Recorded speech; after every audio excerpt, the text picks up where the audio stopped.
بسم الله الرحمن الرحيم. السلام عليكم ورحمة الله وبركاته. وعبد القادر الشيخ أحمد iyo mar kale iyo xoogayadii uu hayay horta runtii waxaa weeye qof walba wixii hadduu isku taxallujiyo oo uu raaraadiyo waxbuu ka ogaanayaa. faan ba ha loo qaata haddii la rabe nin aan aabe kusoo akorinin ma jiro, nin aan iskool iyo malcaamad dhigan jirin ma jiro. misna waxay ila tahay nina hadduu aabihii wax ka reebay wax kala haray haddisoo baahi uu soo lama oran karo waxa idinku hadda aad ku buraarugsantihiin hadda aad ku buraarugeysaan baa horay rag isugu taxallujiyey. anaa soo jawaabaye jawaabtu waa haa. nin walba aabe waa la soo koray soo koriyey. inta aabe yaqaanana laga yaabo wax la mida iyo ka badanba inay yaqaanaan. marka waxaan leeyahay ragow waa inagaa ishakranay. anugu intaas yar waxaan ku keenay rabitaan aan rabo oo raadin jiray wey. haddii la doono qabyaaladhiiste cunsuri ah iyo waaba loo arki karaa. anugu xaggaa runtaa idii sheegay qabyaaladhiistaan ku ahay. anugu waa raadin jiray, waa ku barbaaray wax qalbiga iyo lafaha iyo jirka igaga jira waayo inaan anugu asalkayga iyo waxaan ahay iyo meeshaan ka soo jeedo iyo odayaasha iyo sheekadooda wax aad ba uxiiseyn jiray ilaa yaraantaydii ilaa haddana uxiiseeyaa. nasiib darada haystaa waxay tahay maanta wax aan wax weydiiyaaba maba jiraanbaba maanta. marka bal anugu intii aan hayay inaan dadka usii gudbiyo baan ku dadaalayaa. marka haddii wax la qorayna si fiican oo toosan ha loo qoro oo la hubsaday ha la isasaxo. laftaydu waxaan is lahaa waaba lagu saxayaa waxbaa lagu saxayaa lahaa, laakiin hadda waxaan arkayba waana malaynaya runtii taariikhda xaggeeda dee ragga qaarkiina waa iga waaweyn yihiin, inta iga yaryarna waxaan is lahaa waxbaa rag wax kula wadi doonaa heli doontaayo haya iyaguna. marka laakiin ma noqon. marka siday u badan tahay laga yaaba laftooda wax kaleeto iga qarsoon wixii aniga de wax badan oo iga qarsoon baa jira. marka bal halays jajafo oo halays baarbaaro. waxaan isku ogeyn inaan wax kala soo jeediyo sheeko yar arrin dhex martay aniga labadeedii awoowe. awoowahay aabbo oo samatargiir ah iyo awoowahay hooyo oo maxamed axmed ah. hooyaday waxa la ruqoyo maxamed axmed qardab baa la odhan jiray awoowahay. awowaheen samatargiirna maxamed axmed qardab samatargiir buu ahaa. labada arrin baa marka dhex martay. marka arrintii sheekadii intaan xoogaa alta aanan gelin siday u ahayd labada ku bilaabatay xoogaa arar ah baan sameynayaa. sida la ogyahay samatargiir wuxuu ahaa nin xoolo badan, ilaahay xoolo siiyey. bilcagsi awowahay maxamed axmedna wuxuu ahaa nin cayra buu ahaa oo khiyaar buu ahaa, oday buu ahaa, nabadoon buu ahaa. wuxuu ahaan jiray sida aan maqlay ciidan boqor buu wuxuu ahaan jiray qaa'id u ahaa, hogaamin jiray taliyo ciidan oo kaleetu ahaa. laakiin xoola ma lahayn, cayr buu ahaa. ninka oo samatargiirna nin ilaahay xoola siiyey buu ahaa. waxaa dhacday maalin maalmaha ka mid ah samatargiir gabdhaha wuu bixin jiray. ninkaa xoolaha haysta buu ahaa. soomaalida dadka gabdhaha xoolaha laga qaadan jiray, isagoo gabdhihiis xoola kama qaadan jirin, laakiin ninkii isagu u garto buu siin jiray. maxamed axmed baa u yimid maalintii dambe wuxuu yii war samatargiirow ma gabadh isiisid. wuxuu u jawaabay marka wuxuu yidhi gabdhahayga waxaas aad aragtay bay ku koreen. marka calooshooda markaa ka adkaato baan ku siinaya xoolihiis inuu gacanta saa ugu fiiqay xoolihii halkaa hadde daaqayo adduunka halkaas waxaas maaragtay bay ku koreen habeen gaajo ma arag adiguna yani nin cayra baatay markaa calooshooda dherjig buuxin karto baan gabar ku siinayaa sidii baa lagu kala tegay samatargiirow maa gabar siisid iyo gabdhahayga calooshooda markaad ka adkaato gabdhahaygu haa waxaasay ku koreena calooshooda markaa ka adkaato yaa baan ku siinayaa waa lagu kala tegay adduunyu soo wareegay waqti muddaa kasoo wareegtay maalintu hadalkaa yidhi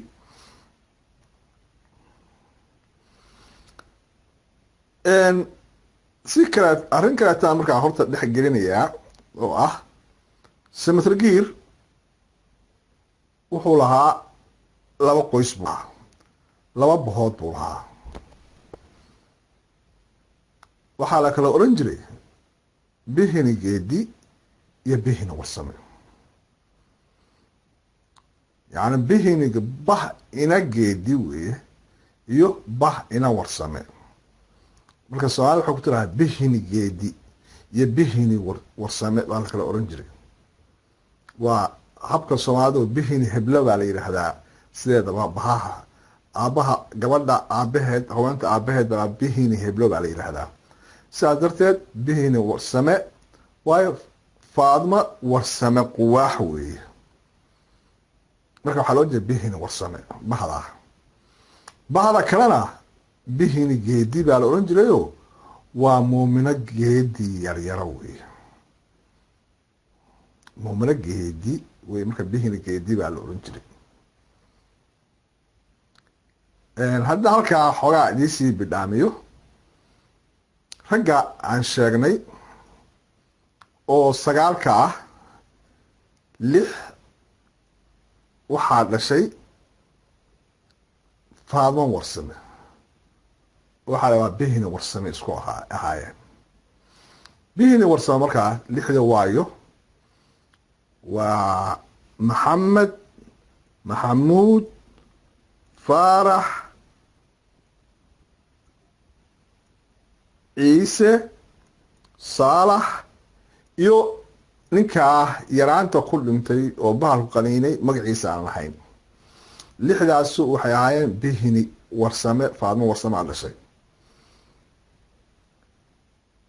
bihini geedi oo muumino geedi yaryaraa ay dhashana waxay ahaayeen 3 raggu waa ismaaciil caynab iyo caliyare ninkaa dhamaad ilowdeen la ilaaway oo gabadhihiisii ee gabadh hadda intaan hubo gabadh uu dhalaba ina maxamed caliyare ahi ay joogto kolley gabadhii la oran jiray jimcana gabarh ay dhashay anaaba ogaa aqaanay waa caliyare cali samtar haddaan idin ku celiyo bihini geedi waa ismaaciil dhabar yare waa caynab samatar waa caliyare samatar bihini geedi weeye muumino geedi yaryara baa dhashay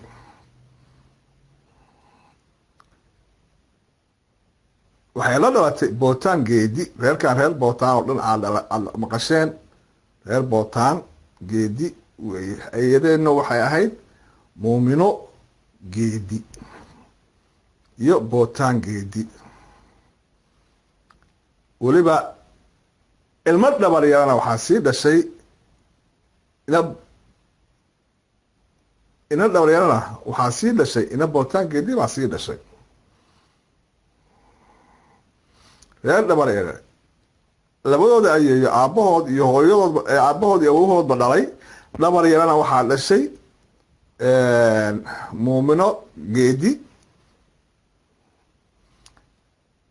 ilmo dhabar yaro oo cabdibiile iyo allah uda naxariistay iyo daybeena waxaan jeclaha inay suuban ahay suuban inay muumina miyamse suuban taade waxaa si fiican u garanaya raggii ayada la xabiga u ahayd baa jooga ilmo biile kole ina bootaan geedi baa dhashay ilma dhabar yarana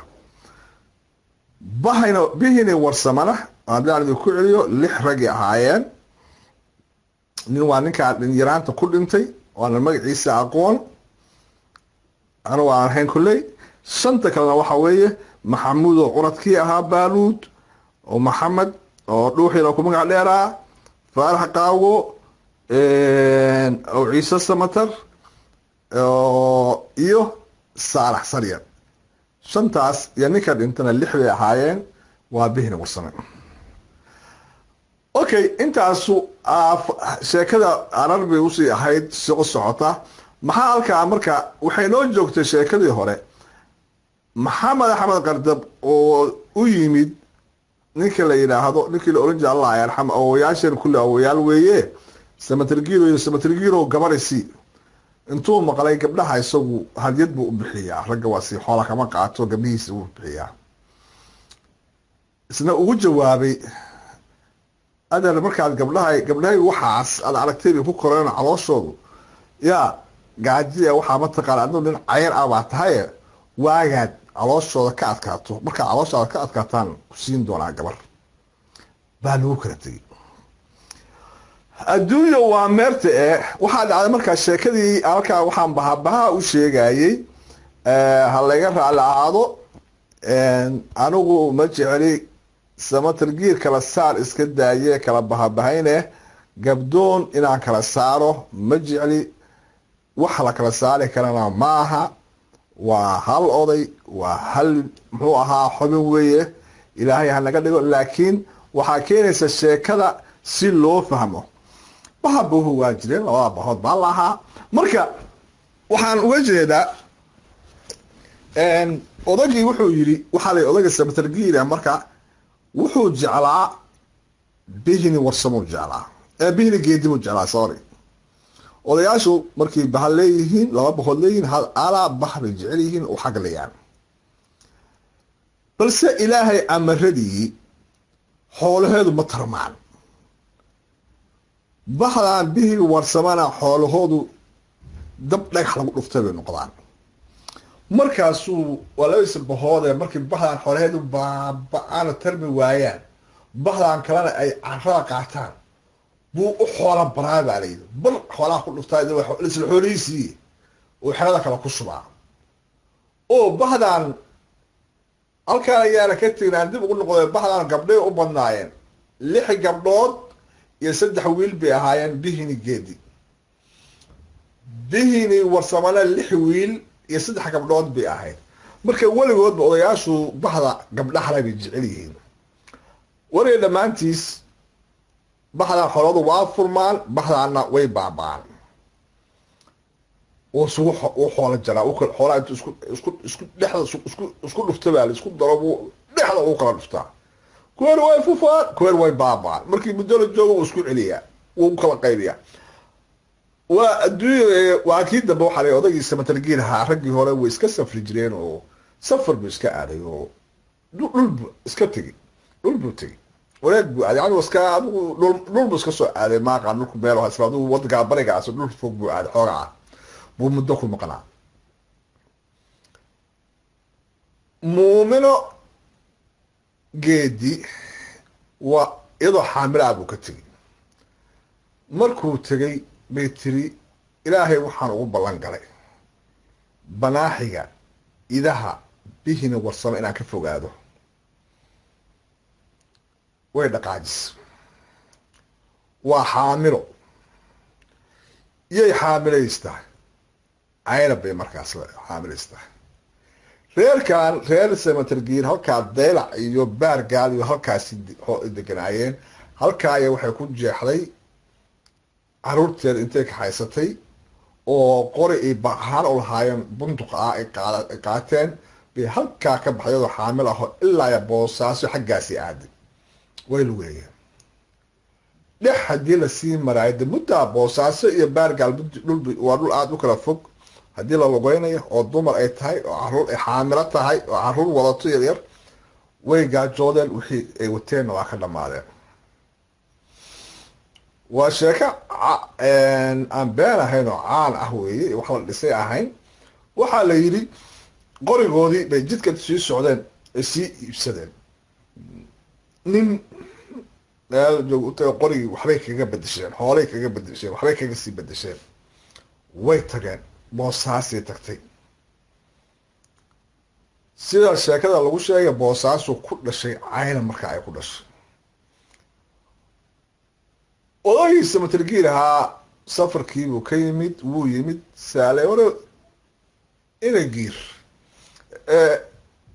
warsamtargiir makuu waraa ina geedi kaama dambeyn, yaa ina geedi kaama dambeyn.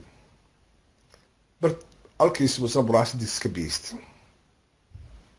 bababababababa halkaas iyo wuxuu u tegay boosaaso iyadoo dhashay oo caynab markaa dhashay umul ah ama umul ka baxdaba, adoo iyadoo dhashay caynab haysata buu u tegay. halkiibuu ka soo kaxeeyey. qoriga iyo bunduku wuxuu ahaa de wax aad iyo aad u qiimala buu ahaa markaas, wax walba ka qiimo badan. no qorigii meyo qorigii waa bedelanay, xoola xasaan ku bedelanay oo yaa ka bedelateen oo ninka halkaas hebel hebel ila dadku waa la heebsanaya, waa las yaqaanaya.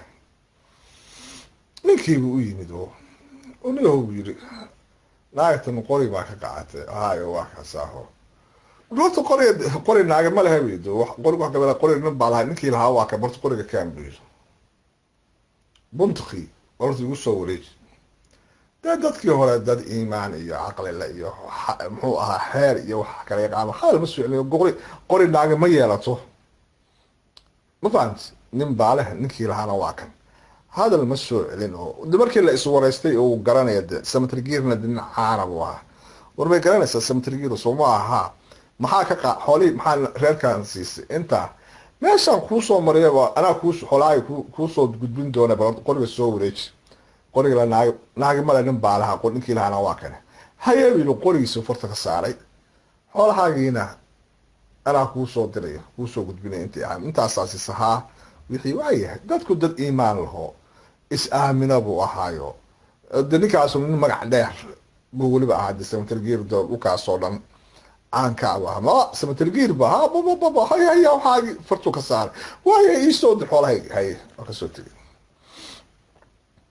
sheekadii meesha u soo socotay waatan marka samatargiir oo inageedi oo caynab sidata wataas wuxuu caawo kale wuxuu ku soo hoyday waay maxamed axmed qardab.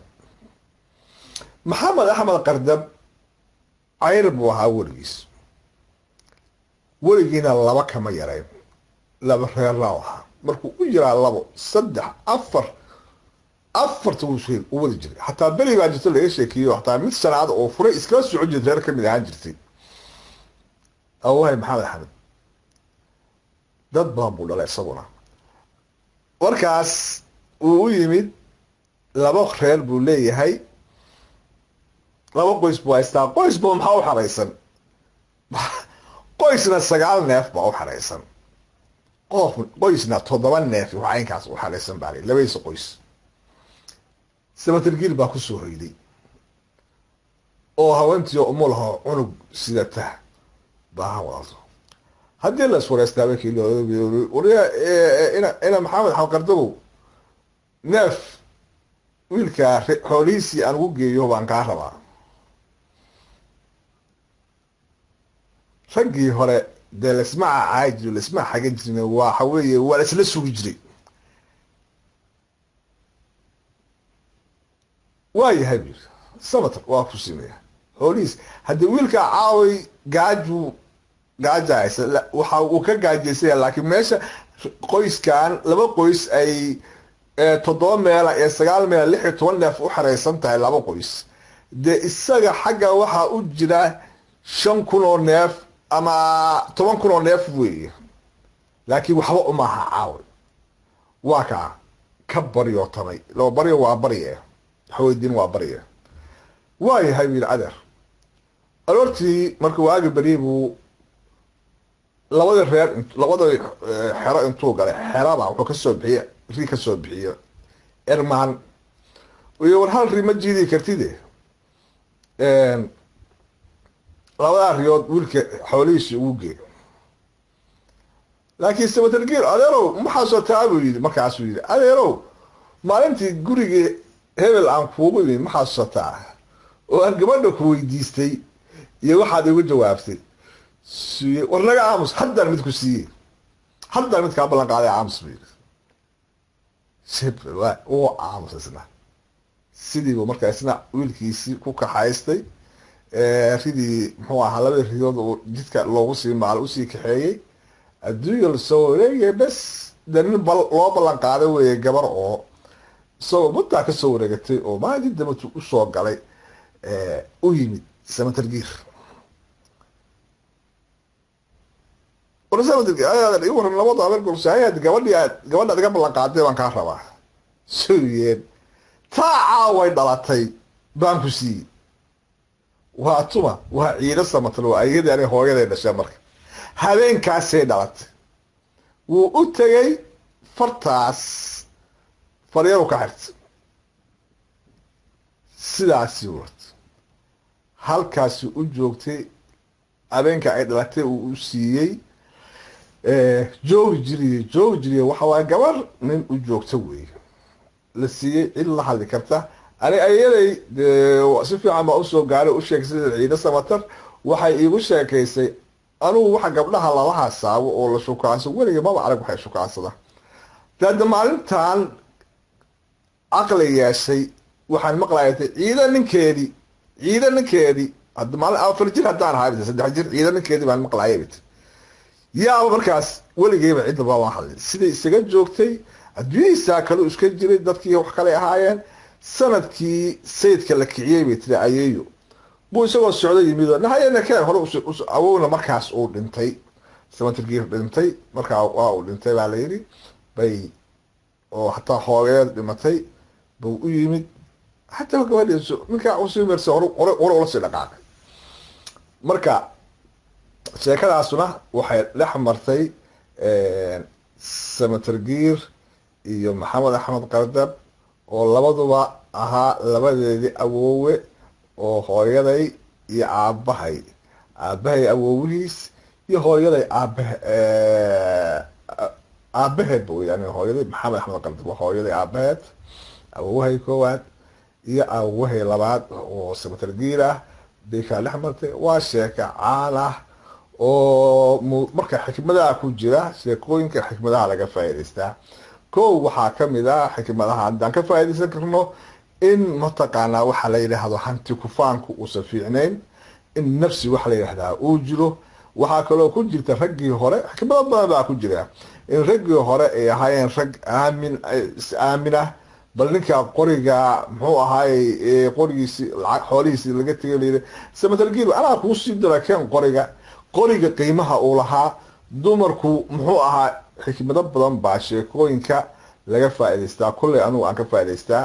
marka intaas waxaan kusoo gabagabeynayaa sheekadii muxuu ahaa maxamed axmed qardab iyo samatargiir dhex martay oo ku dambeysay sidaa ku dhamaatay ku dambeysay oo aan idin dhexgelgeliyey waxyaaba sheekooyin kaleetana aan idin dhexgeliyey oo ah yani dilma samatargiir intay ahaayeen bahahay ahaayeen iyada laftoodu taariikh ah aan ahayn laakiin si kaleeto aan loo sii qaado karin iyo kala soocsooc iyo 9 ton oo la kala qaada ma labaaliyay xagee warbal inteenaas ilaahay ha suuq soo keen dumo.